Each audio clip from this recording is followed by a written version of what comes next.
ঘুমাবেন কোথায়? আলী ডাক দিয়ে বললেন, মুনিব আমার, আপনি যখন চলে যাবেন আমি মাটিতে ঘুমিয়ে যাব। আমার রাসূল বলেন, মাটিতে নয়, আমার বিছানায় ঘুমাবা।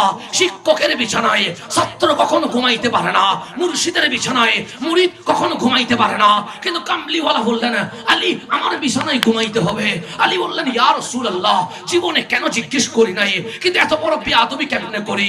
আমার নবী বলেন, আল আমরু ফাওকাল আদব, আদবের চেয়ে বড় হচ্ছে আদেশ মানা। আমি তোমাকে আদেশ করছি আলী, আমার বিছানায় ঘুমাইতে হবে। আলী বলে, জীবনে কখনো কেন জিজ্ঞেস করি নাই, আজ জিজ্ঞেস করছি। ইয়া রাসূলুল্লাহ, আপনার বিছানায় আলী কেন ঘুমাবে? আমার নবী ডাক দিলেন, আলী রে, আমি ইমামুল আম্বিয়া, আমি সাইয়্যিদুল মুরসালিন, আমার পরে আর নবী আসবে না, আমার পরে আর রাসূল আসবে না। আমার শিলমোহরের মাধ্যমে নবুয়ত স্টপ হয়ে গেছে, রিসালাত স্টপ হয়ে গেছে। কিয়ামত পর্যন্ত ইসলাম টিকতে হবে। তো নবুয়ত যখন বন্ধ, রিসালাত যখন বন্ধ, এই ইসলাম টিকবে কেমনে? বেলায়েতের মাধ্যমে। আলী, আমি যখন চলে যাব, রিসালাত নিয়ে গেলাম, বিছানায় শুয়ে যাও, আমি তোমারে বেলায়েতের মালিক বানায়া দিয়ে দিলাম। তাহলে এখন আসেন গভীর মনোযোগ। আমার রাসূল দুইজনকে রাখলেন, একজনের নাম আলী, আরেকজনের নাম আবু বকর। মাওলা আলী বিছানায় ঘুমাইলেন। কিসে ঘুমাইলেন? তাকে শুনতে না, বিছানায় ঘুমাইলেন। আমার রাসূল বের হলেন, সাথে আছে নাম কি? সিদ্দিকে। আমার নবী দরজার শিকলের যেই চাবিখানা খুলে মাথা বের করে দেখে আবু জেহেলের তরবারি ঝনঝন করছে, আবু লাহাবের তরবারি ঝনঝন করছে, উতবা সাইবা উমাইয়া সহ মক্কার 40 জন লিডার। কয়জন লিডার? সাধারণ না, সাধারণগুলো বড়, যেগুলো হাই লেভেল কোয়ালিটির 40 জন তরবারি নিয়ে ঝনঝন করছে। একজন আরেকজনকে বলছে, শুধু মাথা বের করবে, এমন কূপ দিব মুহাম্মাদের মাথা একদিকে চলে যাবে, শরীর আরেকদিকে চলে যাবে। আমার রাসূল বললেন, আবু বকর পিছনে তাকাও। সাইয়্যিদুনা সিদ্দিক বলেন, নবী গো, আমি বুঝেছি সামনে বিপদ আছে। আমার রাসূল বলেন, হ্যাঁ, তাহলে আপনি আমার একটু সামনে দেন না। আমার নবী বললেন, আবু বকর সামনে দেওয়ার সময় আসে নাই। কেন? সেই ইসলাম কায়েম করতে গেলে আবু বকরও লাগবে, আলীও লাগবে। আরে সামনের বিপদ আমি সামাল দিচ্ছি। আমার কামলিওয়ালা নিচু হইলেন, কিছু বালিকানা নিলেন, হাতের মুষ্টি দিয়ে এভাবে ছাড়লেন। এখন বলেন, আমি যদি এক মুষ্টি বালি নেই, 1 কেজি নিতে পারবো না, হাফ কেজি নিতে পারবো না, 1 পা নিতে পারবো না। এই ছোট বালি নিয়ে আমার নবী এইভাবে করে মারলেন। 40 জনের 80 চোখে বালি পৌঁছে গেছে, ওরা চোখ কসলাইতে আছে। আমার নবী সিদ্দিক আকবরকে নিয়ে দূরে বের হয়ে গেছে। তাহলে মারলেন কয় দিকে? একদিকে। বালি পড়ছে কয়জনের? চোখ কয়টা? চোখ কি করতে আছে? কসলাইতে আছে। রাসূল চলে গেছে অনেক দূরে। আল্লাহ ডাক দিলেন, হাবিব, আপনার ঘরে 40 জন মুশরিক নেতা গিয়েছিল। হাবিব বলেন, হ্যাঁ। তাদের হাতে তরবারি ঝনঝন করছিল। হাবিব বলে, হ্যাঁ, তারা তো বলেছিল আপনার গর্দান 2 ভাগ করে দিবে। হাবিব বলেন, হ্যাঁ, তো কেমনে আসলেন? হাবিব বলেন, মওলা, আমার এই ডান হাত দিয়ে আমি নিচে বালি নিলাম, একদিকে সারলাম, 40 জনের 80 চুকে পড়ে গেছে। তারপর ওরা এখনো চুক কসলায়, আর আমি মক্কা ছেড়ে অর্ধেক চলে এসেছি। আল্লাহ বলে, কে মেরেছে? হাবিব বলে, আমি মেরেছি। হাক্কার। হাবিব বলে, আমার। আল্লাহ বলে, মা রামাইতা ইস রামাইতা ওয়ালাকিন্নাল্লাহ রামা। হাবিব, আপনি মারেন নাই, হাত আপনার ছিল, আমি আল্লাহ নিজেই মেরে দিয়েছি। হাত ছিল নবীর, মারছে কে? শিরিক গিয়ে ন, বেদাত গিয়ে ন, তো মসজিদে তো রসুলে মারছে কে? রসুলে। আল্লাহ বলছে, মা রামাইতা ইজ রামাইতা ওয়ালাকিন্নাল্লাহ রামা। হাত নবীর, মারছে কে? আল্লাহ। এটা কে বলতেছে? তো শিরিক হবে না? হাত তো নবীর, মারছে তো নবীয়ে, মানুষে দেখলো নবীয়ে। আল্লাহ বলে, কে বলছে নবীয়ে মারছে? আমি না মারছি। তাহলে এখন নবী মারছে। আল্লাহ বলে, নবী মারে নাই, মারছে কে? আল্লাহ। নবী কথা বলছে। আল্লাহ বলে, নবী কথা বলে নাই, কথা বলছে কে? আল্লাহর। তাহলে ঠোঁট নবীর, কথা আল্লাহর, হাত নবীর কাজ আল্লাহর। সেই কারণে সুন্নি মুসলমান বলে নবীর দোষ ত্রুটি চর্চা করো না, সমালোচনা করো না। আঙ্গুল যাবে নবীর দিকে, বেয়াদবি হবে তাওহীদে। সেই কারণে সবকিছুর তওবা আছে, মুস্তাহে রাসূলের কোনো তওবা থাকতে পারে না। আমার নবীর কয় বছর বললাম মনে আসেনি আপনাদের? নবীজি নিজে পাবলিসিটি করছে, আসো আমার দিকে। কোরআন পড়লেন, সবাই বললেন আজাবা আলাইনা, বড় আশ্চর্য হয়েছে। আমার নবী বললেন ইন্নাহু লাকুরআনুন কারীম। আশ্চর্য হবা না কেন? এটা মানুষের কিতাব নয়, এটা লৌহে মাহফুজ থেকে আমি এনেছি, এটা কালামুল্লাহ। বুঝবানা বলেই তো আমি এসেছি। আমার নবী বললেন এক নাম্বার লা ইলাহা ইল্লাল্লাহ, 2 নাম্বার আনা রাসূলুল্লাহ, 3 নাম্বার ইন্নাহু লাকুরআনুন কারীম। মক্কার মানুষ বলে আমরা তো মূর্তি পূজা করি মানুষ, আমরা তো কাবার ভিতরে 360 মূর্তি রাখা মানুষ, আমরা তো দোকানের ভিতরে মূর্তি রাখা মানুষ, আমরা তো ঘরের ভিতরে মূর্তি রাখা মানুষ, আমরা তো যানবাহনে মূর্তি রাখা মানুষ। আর আপনি বলছেন লা ইলাহা ইল্লাল্লাহ, আল্লাহ যে এক, প্রমাণ কি? আপনি যে রাসূল, ডকুমেন্টস কি? কোরআন যে কালামুল্লাহ, এভিডেন্স কি? এখন আল্লাহ ডাক দিলেন হাবিব, রেজাল্ট কি? হাবিব বলেন জিরো। দাওয়াত দেন নাই, যে দিয়েছি। ঈমান আনে নাই, যে আবু জাহেল ঈমান আনে নাই, আবু লাহাব ঈমান আনে নাই, উতবাও ঈমান আনে নাই, শাইবাও ঈমান আনে নাই, উমাইয়াও ঈমান আনে নাই। আমার নবী ডাক দিলেন কেন?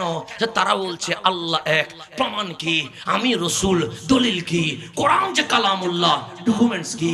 আল্লাহ ডাক দিয়ে বললেন হাবিব, আপনি না জিজ্ঞেস করেছিলেন 40টা বছর আপনাকে আমি রাস্তায় নামাই নাই কেন, ওপেন করি নাই কেন, গোপন রাখলাম কেন? হাবিব বলেন হ্যাঁ। আল্লাহ বলে আমি জানি আপনি যখন দাওয়াত দিবেন তখন বলবেন কালিমার দলিল কি, তখন বলবে রিসালাতের দলিল কি, তখন বলবে ইসলামের দলিল কি, তখন বলবে কোরআনের দলিল কি। হাবিব, আপনার এই কালিমা, ইসলাম, কোরআনের দলিল জোগাড় করার জন্য আমি আল্লাহ আপনি নবীকে মক্কার জমিনে ছেড়ে দিয়েছি। কবির মনোযোগ, আমার বিষয় যুব সমাজ, আমার নবীর যৌবন। আমরা গুনাহ করি যৌবন বয়সে, আমরা সিনেমা দেখি যৌবন বয়সে, আমরা নাটক দেখি যৌবন বয়সে, আমরা মদ খাই যৌবন বয়সে, আমরা জেনা করি যৌবন বয়সে। কিন্তু হাটহাজারীর জমিনে কেউ ওপেনলি মদ খায় না। কিন্তু আমার নবীর যে জামানা, এটার নাম জাহেলিয়ত, এটার নাম জুলুমাত, এটার নাম পাপের রাজ্য, এটার নাম অন্ধকার রাজ্য। এখন যেমন পানি পান করা হয় তখন সেইভাবে মদ পান করা হইতো। এখন কাবার সামনে মানুষ লাব্বাইক আল্লাহুম্মা লাব্বাইক বলছে, সেই সময় কাবার সামনে নরনারী উলঙ্গ হয়ে যেত। এখন মানুষ ওপেনলি জেনা করে না, সেই সময় বাজারে রাস্তায় মানুষ জেনা করত। তো নবীর জামানা যখন ছিল সেই সময়ে পাপ কম ছিল না বেশি ছিল? নবুয়ত প্রকাশের আগের কথা বলছি, কথাগুলো বুঝবেন। নবুয়ত ইজহার, ওপেনিং, অ্যালাউন্সের আগের কথা বলছি। আমার নবীর জামানা যেটা ছিল এটার নাম জাহেলিয়ত, এটার নাম জুলুমাত, এটার নাম অন্ধকার, এটার নাম পাপের রাজ্য। সেই রাজ্যে মানুষ পানির মতো মদ পান করত, সেই রাজ্যে মানুষ রাস্তায় ওপেনলি জেনা করত, সেই সময়ে মানুষ খানায়ে কাবার সামনে উলঙ্গ হয়ে দৌড়াদৌড়ি করত। সময়টা কি ভালো ছিল না খারাপ ছিল? খারাপ ছিল। তা আল্লাহ বলছে হাবিব, আপনার এমন জামানায় পাঠাইলাম যেই জামানার নাম জাহেলিয়ত, যেই জামানার নাম জুলুমাত, যেই জামানার নাম অন্ধকার, যেই জামানার নাম পাপ।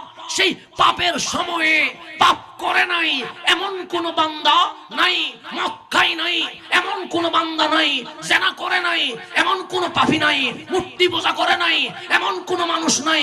হাবিব, ওরা আপনাকে দেখেছে কিনা জিজ্ঞেস করেন। আমার কামলিওয়ালা জিজ্ঞেস করলেন আতারিফুনি, হে মক্কার মানুষ তোমরা কি আমাকে চিনো? সবাই বলেন হ্যাঁ চিনি। আপনি মুহাম্মদ ইবনে আব্দুল্লাহ। কয় বছর দেখলা? 40 বছর দেখলাম। হাঁটা, বসা, চলা ফেরা, শাদি, বাজার, লেনদেন, ব্যবসা, চাকরি সবকিছু দেখেছো? হ্যাঁ দেখেছি। এখন বলো, আমি নবী কি কখনো মদ পান করেছি? সবাই বললেন না। আমি কি কখনো জেনা করেছি? সবাই বললেন না। আমি কি কখনো জুয়ার আসরে বসেছি? সবাই বললেন না। হে মক্কার মানুষ, মানুষ সাক্ষী দাও আমি মানুষ হিসেবে কেমন। মক্কার মানুষ বললেন আল আমিন আপনার নাম, as-সাদিক আপনার নাম। আমরা মক্কাবাসী সাক্ষী দিচ্ছি এই পাপের রাজ্যে যিনি মাসুম ওনার নাম রহমতুল লিল। আমার নবীর তারুণ্যকে সাক্ষী দিচ্ছে। আমি বক্তা হয়ে এখানে এসেছি, আমার তারুণ্য মাসুম বলার কোনো সুযোগ নাই। আপনার তারুণ্য গুনাহ মুক্ত করার কোনো সুযোগ, আমরা গুনাহ করেছি স্বীকার করতে হবে, কথা ঠিক না?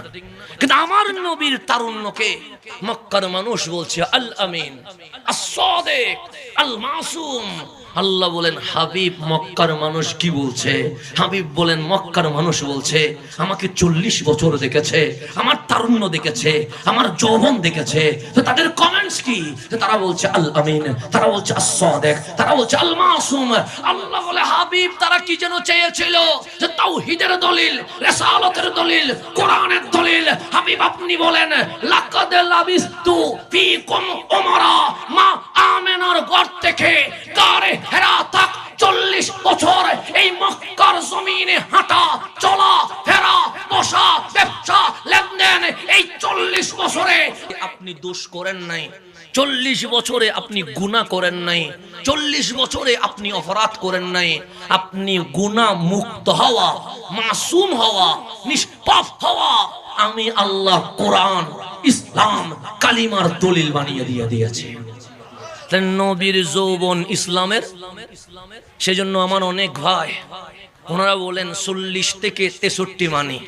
হ্যাঁ ভাই, আপনি 40 থেকে 63 মানলে আপনি অনুসরণ অনুকরণ খুঁজে পাবেন, দলিল খুঁজে পাবেন না। আর আমরা আহলে সুন্নাত ওয়াল জামাত ঈদে মিলাদুন নবীর মাধ্যমে শুধু 40 থেকে 63 নয়, মা আমেনার ঘর থেকে রওজা পর্যন্ত প্রত্যেকটা সেকেন্ড আমরা নবীকে মানতে বাধ্য হয়ে গেছে। সেজন্য আমাদের নাম দিয়েছি সিরাতুন নবী নয় মিলাদুন নবী। আমরা কি দিই নাই? সিরাতুন নবী দেই নাই। কেন? সিরাতুন নবীও ঠিক আছে, ঠিক নাই এ কথা বলার কোনো সুযোগ ঠিক আছে তো, কিন্তু এটা ধরবে 40 থেকে কত 63। তো 40 থেকে 63 ধরলে অনুসরণ পাওয়া যায়, অনুকরণ পাওয়া যায়, কিন্তু ইসলাম যে হক, কোরআন যে হক, কালিমা যে হক, এটা দলিল পাওয়া যায় না। কেন? আল্লাহ বলে লাকাদ লাবিস্তু ফীকুম উমরা, ওই দলিল আমি তো 40 বছরের ভিতরে রেখে দিয়েছি। 40 বাদ দিলে দলিল নাই, দলিল না থাকলে ইসলাম হক, কোরআন হক, কালিমা হক, এটার কোনো দলিল নাই। তো দলিল ছাড়া অনুসরণ নাই। সেই জন্য আমরা বলছি 40 থেকে 63 মানতে হবে, এটার নাম অনুসরণ। মা আমেনার ঘর থেকে কার হেরা মানতে হবে, এটার নাম দলিল। দলিল বাদ দিলে কোরআন টিকবে না, ইসলাম টিকবে না, কালিমা টিকবে না। সেই কারণে সুন্নি জনতা বলে ঈদে মিলাদুন নবী, নবীর 1 সেকেন্ড বাদ দেওয়ার সুযোগ নাই, 63 বছর পুরাটাই মানতে হবে। সেই জন্য আমরা দিছি মিলাদুন নবী। মিলাদুন নবী মানে মা আমেনার ঘর থেকে শুরু হয়েছে। কোথা থেকে শুরু হয়েছে? আর সিরাতুন নবী মানে 40 থেকে শুরু হয়েছে। তো 40 থেকে মানতে পারবেন না তো, যদি 40-এর আগে বাদ দিয়ে দেন। আগে একটা মানলে পরেরটা মানতে পারবেন। সেজন্য যারা সিরাতুন নবী করেন ওনাদের প্রতি আমার বিনীত অনুরোধ, রবিউল আউয়াল বাদে 11 মাস সিরাতুন নবী করেন, আর রবিউল আউয়ালে সবাই মিলে মিলাদুন নবী করেন।